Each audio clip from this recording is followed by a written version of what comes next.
Alright, so I just wanted to follow up on a video I did a few days ago. I was told that my analog multimeter wasn't very reliable, so I borrowed a digital one. Go ahead and do this test again. This is a test on my CPS, or crankshaft position sensor. It's all the way down there. You can just see it. It's the cable going down to it. I've unplugged it from the rest of the cable loom as suggested in Cruiser's Renix tips. He told me that polarity doesn't matter as far as what is plugged into which side. So I've gone ahead and just jammed them in there, made sure they're good and tight and making good contact with the ends. And then, as far as the cable tie that I mentioned in my last video, I was mostly just annoyed because obviously the cable tie was recent. I had some work done where they replaced my fuel pressure sensor. Charged me, about $100 to get that done. But then obviously they had zip tied the crankshaft position sensor as well. So if I was going to spend $100, I think I would rather have spent $100 getting this replaced and replace this myself instead of having to replace this one myself. So so here it is. The probes are in there, nice and tight. Here's the digital reader. I'll just let that sit right there. Oh, I bumped something. There we go. So let me go ahead and see if I can get it to stay up and crank.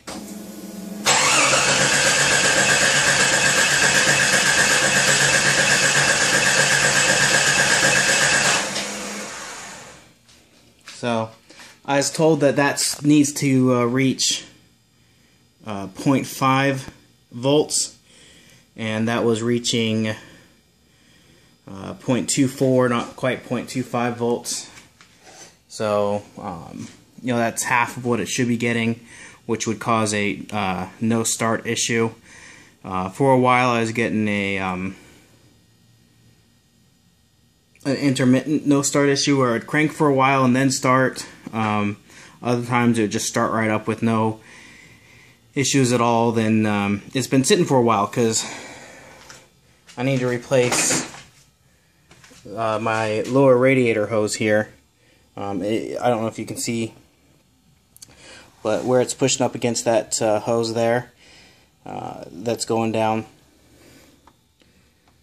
it's actually kinked and collapsed a little bit, so it's actually causing some, the hose will collapse when it gets too hot and it's causing the engine to overheat. So haven't had time or money to mess with that. So it's been sitting for a couple weeks while I figure that out. So I went to move it actually this last week and I couldn't get it to start at all, and that's when I realized that it's probably my crankshaft position sensor that was bad. And so I read up on Cruiser's Renix tips on how to diagnose this issue. I'm not very good with instructions, so I decided to make a video to make sure that I was doing it correctly. So this is a follow-up video with the digital multimeter. So anyways, if you have any questions or thoughts, feel free to post them, and I'll be happy to answer anything.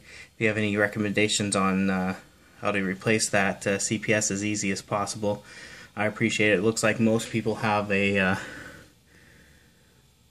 snake of wrenches that they kind of oh, my flash turned off for whatever reason. I apologize.